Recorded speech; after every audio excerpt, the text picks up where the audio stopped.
Years later, after my brother spread the word about my success, my parents, who had abandoned me, came back demanding money. I'm a 28-year-old woman with a twin brother, but despite being born at the same time, we were treated like we came from entirely different worlds. For reasons I never understood, my parents were convinced that my brother was destined for greatness, while I was cast aside as the family's disappointment. My only crime was that I loved sports and making friends more than sitting at a desk studying. They constantly compared us, which crushed my confidence from an early age. Our birthdays were a glaring reminder of the favoritism. My brother's celebrations were grand, crowded with friends, laughter, and expensive gifts, while I was barely acknowledged.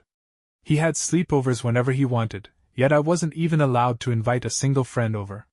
Looking back, I despised every second of my childhood. The only person who ever made me feel valued was my grandmother. Whenever she visited, she'd bring my favorite chocolates and secretly slip me a few dollars so I could have a small indulgence of my own. But as the years passed, my parents' preference for my brother evolved into outright emotional abuse. They mocked my grades, belittled my interests, and made it clear that no matter what I did, I would never be their definition of perfect. Even though I was talented in sports, they refused to let me join any extracurricular activities. Their reasoning? I needed to focus on my studies, just like my brother. It didn't matter that academics were never my strength. I felt trapped, powerless. By my sophomore year, things only got worse. I was punished yet again, this time for the crime of having Snapchat on my phone.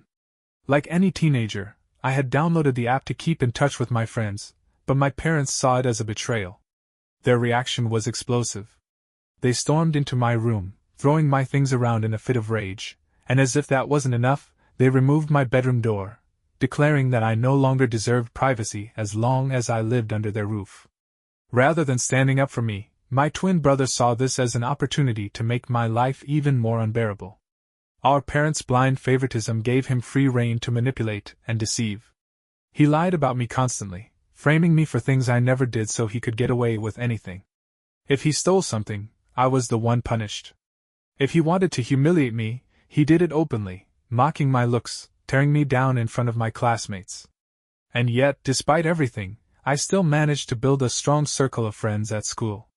I was always open, friendly, and eager to connect with people, which made it easy for me to build friendships. My twin brother, on the other hand, struggled socially. As an introvert, he found interactions awkward and frustrating. Over time, I noticed his resentment growing. He hated that I could easily talk to people while he felt invisible. That resentment boiled over on our 14th birthday. For reasons I never fully understood, none of his friends showed up to celebrate with him. Meanwhile, my friends took me out for ice cream, making sure I had a great day. Seeing the contrast, my brother was furious.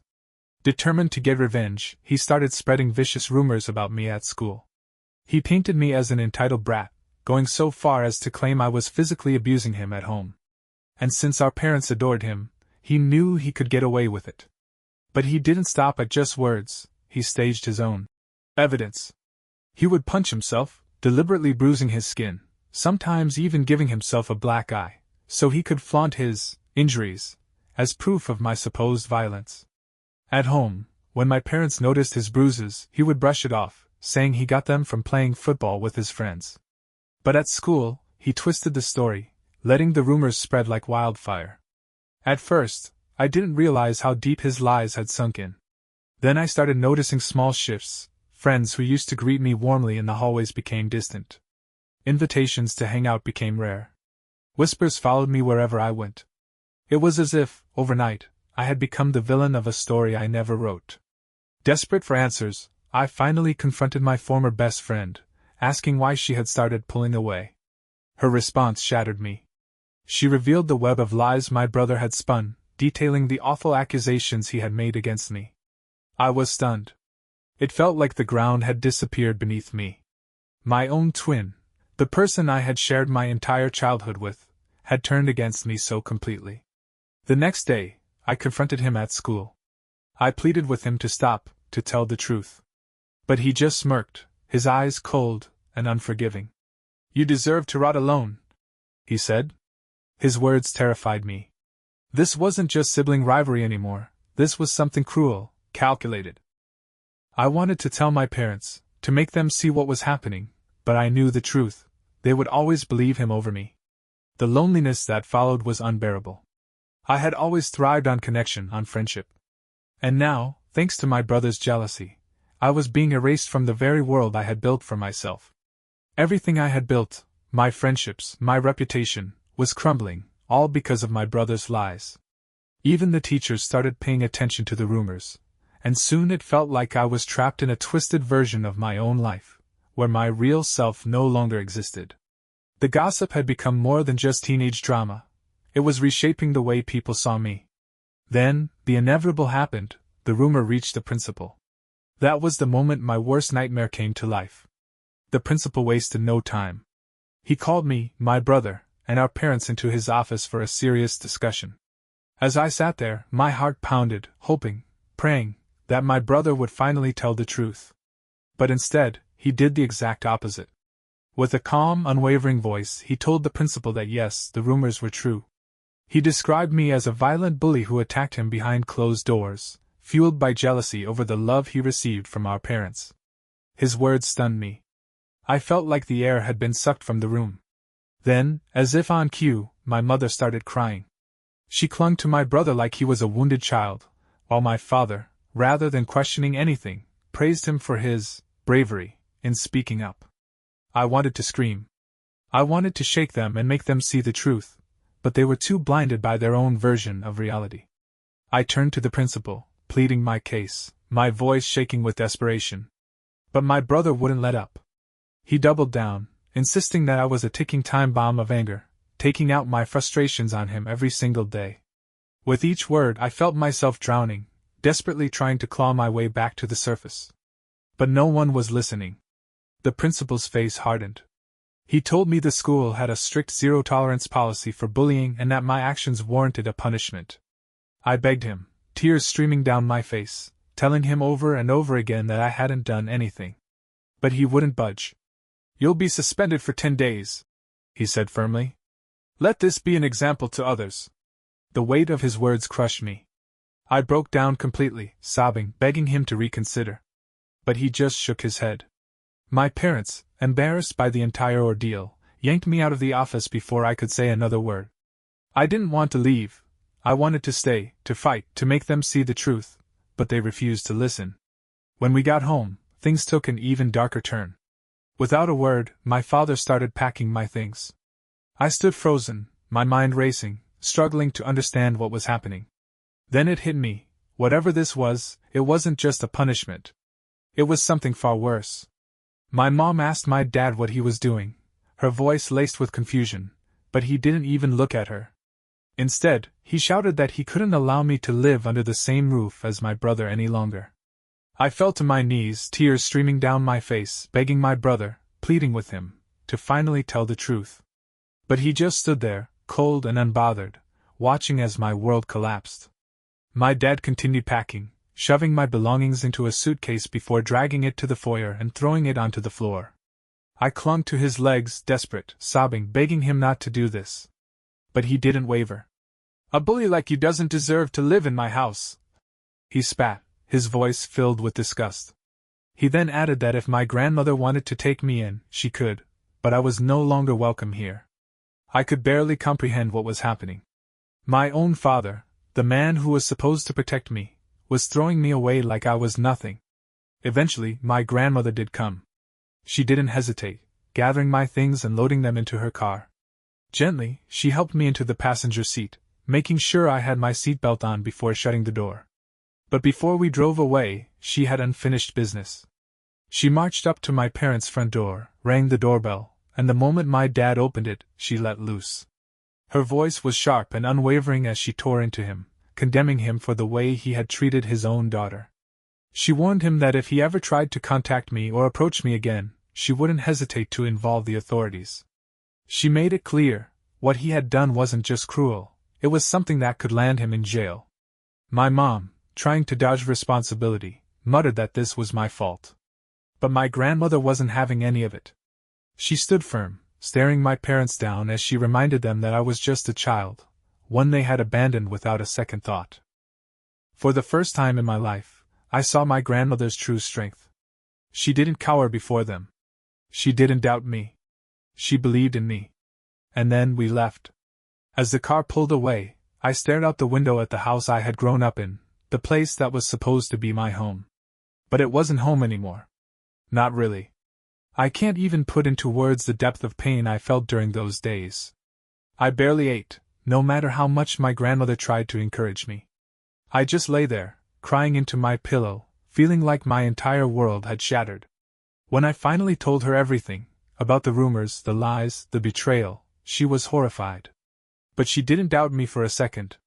She promised me that she believed me, and for the first time in a long time, I felt like I had someone in my corner. But the nightmare wasn't over. When my 10-day suspension ended, going back to school felt like walking into a battlefield. The whispers followed me through the hallways. The judgment was written on everyone's faces. The rumors had stuck like glue, and no matter what I did, I couldn't shake them. My brother? He acted as if I didn't exist.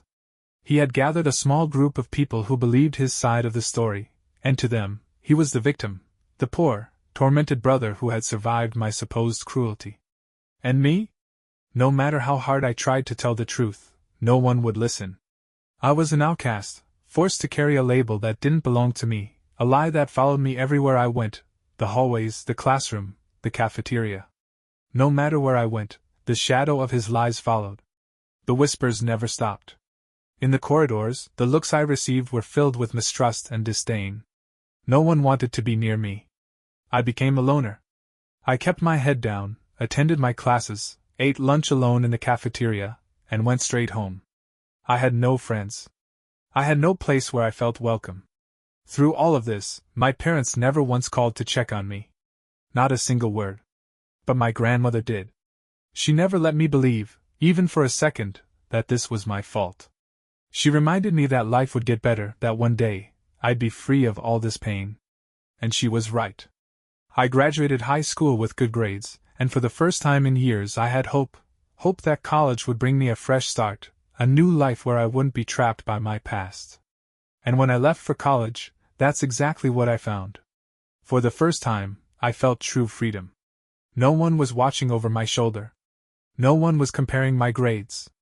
No one was competing with me.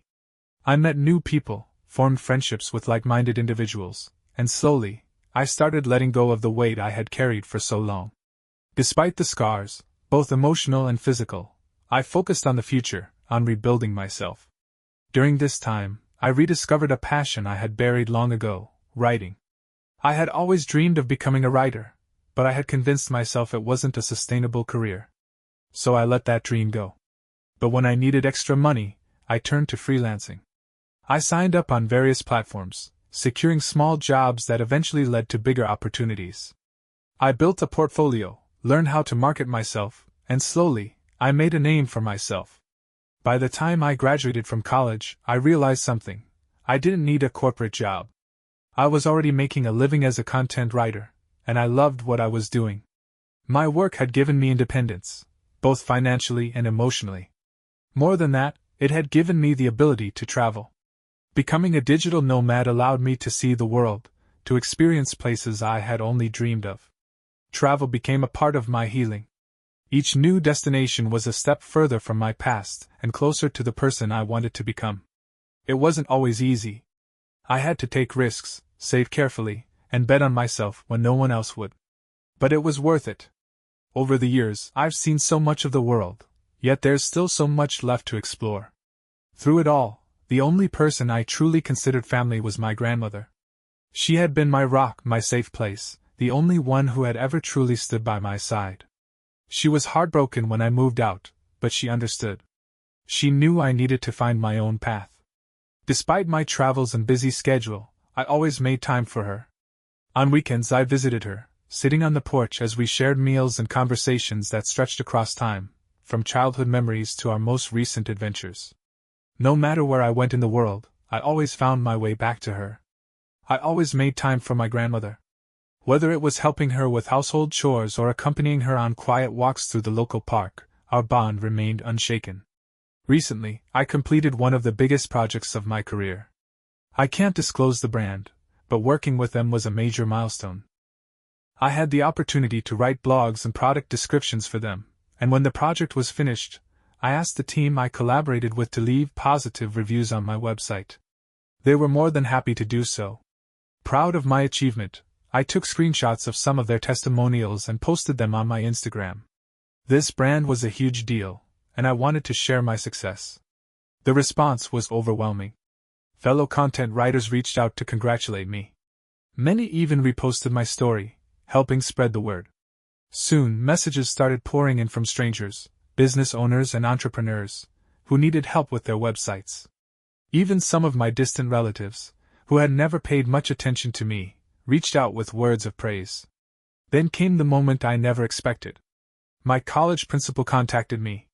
He had come across my work and was impressed by how well I was doing. He invited me back to my alma mater to give a seminar on building a career as a content writer. Public speaking had never been my strength, and the thought of standing in front of an audience made me nervous. But I knew this was an opportunity one couldn't pass up. I accepted. Standing before a room full of eager students, I felt my life come full circle. I shared my struggles, my journey, and the countless challenges I had overcome.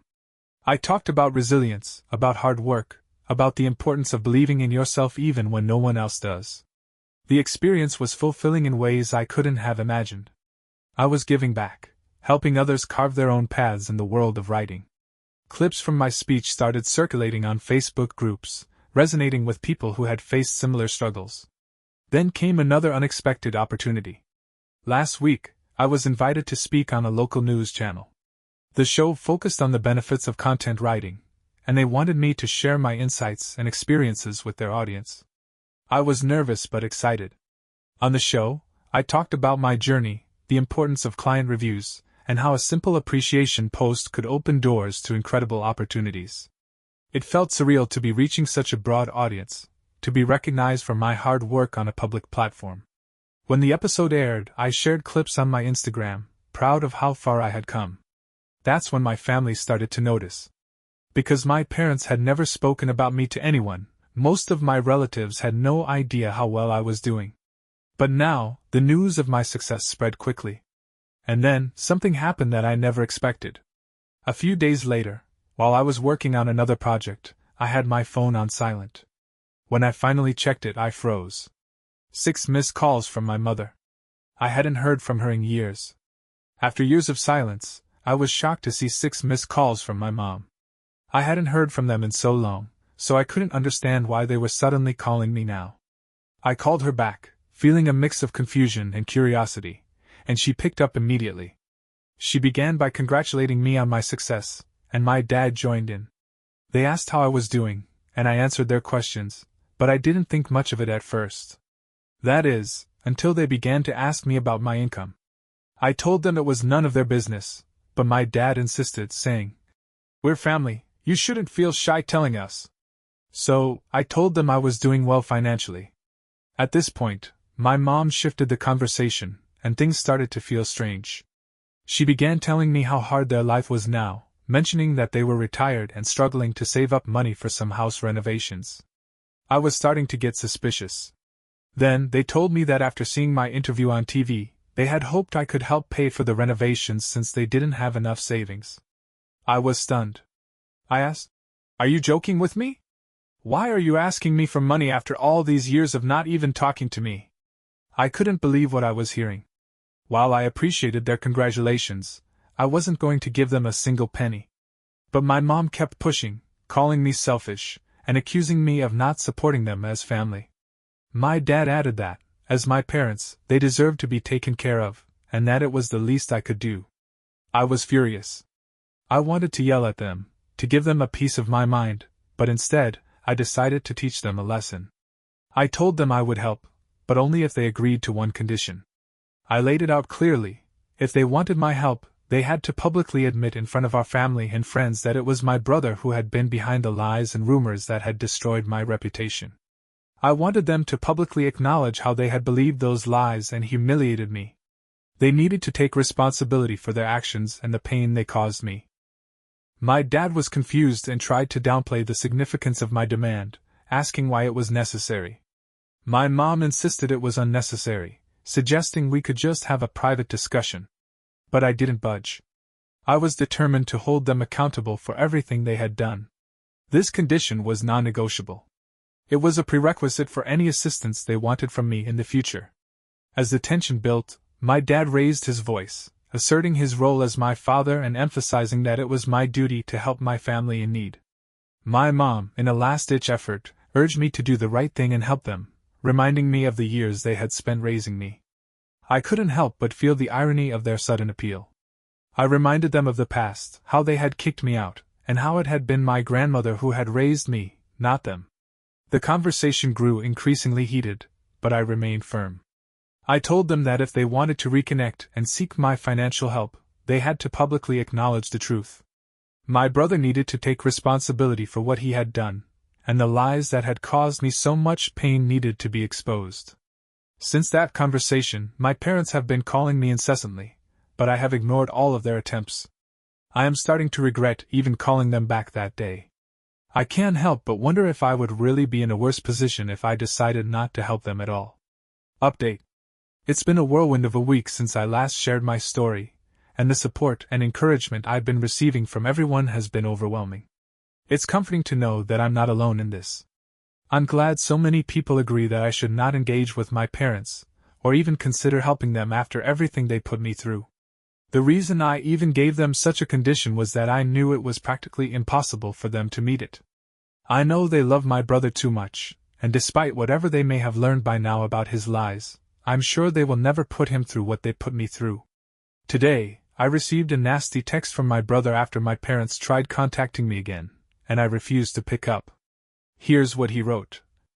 Hey sis, it's been a long time since I've seen you, and I can tell you that every day without you in my life has been great. I heard that Mom and Dad reached out to you, and you gave them a crazy ultimatum. They are never going to go through with it, you know that, right? They clearly never loved you, and they will never do anything to hurt me. I admit that I did lie about you 15 years ago, but it's been a long time since then. Stop being so selfish and try to move on from the past. You are unmarried and childless anyway, so why do you not want to help them out with the repairs and renovations around the house? Do the right thing and be a better daughter. Reading this felt like a stab to the chest.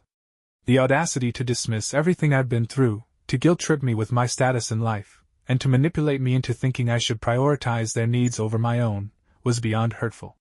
It spoke volumes about how little my brother understood the pain he caused, and how he still saw me as an object to be used. His message only strengthened my resolve to stand my ground. The frustration I felt was overwhelming, but I refused to let them off the hook. I was done. I decided it was time to take matters into my own hands and finally reveal the truth that had been hidden for too long.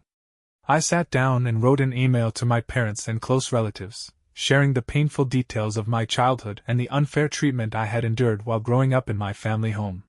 In the email, I described the strict and oppressive environment I had lived under in my parents' house, and how they treated me compared to my twin brother. I also detailed the malicious and completely false rumor my brother had spread about me in school, which had led to severe consequences and permanently affected my reputation. I wrote about how my parents had kicked me out onto the streets and how, if not for my grandmother, I might not have survived. Toward the end of the email, I included a screenshot of the message my brother had sent me, where he openly admitted to lying about me all those years ago. It was a clear confession, and I hoped it would finally expose the lies that had persisted for so long. I sent the email just an hour ago, and I know that all hell will break loose once my parents and brother read it. I will update you on how my family reacts. Update number 2. It has been a month since my last update, and a lot has happened. As expected, my family completely erupted after receiving my email. My parents have faced heavy criticism from relatives who had previously been unaware of the extent of their favoritism and emotional abuse. Many family members reached out to me, telling me they had no idea about everything I had been through and apologizing for not being there for me when I needed them. My brother and parents started bombarding me with messages that quickly escalated into being abusive and even threatening. Realizing this could get worse, I decided to consult a lawyer, who sent them a cease and desist notice. This legal warning made it clear that they were not to contact me again, or they would face serious legal consequences. I guess this must have scared them, because they finally stopped trying to reach out. My grandmother, as always, stood by my side.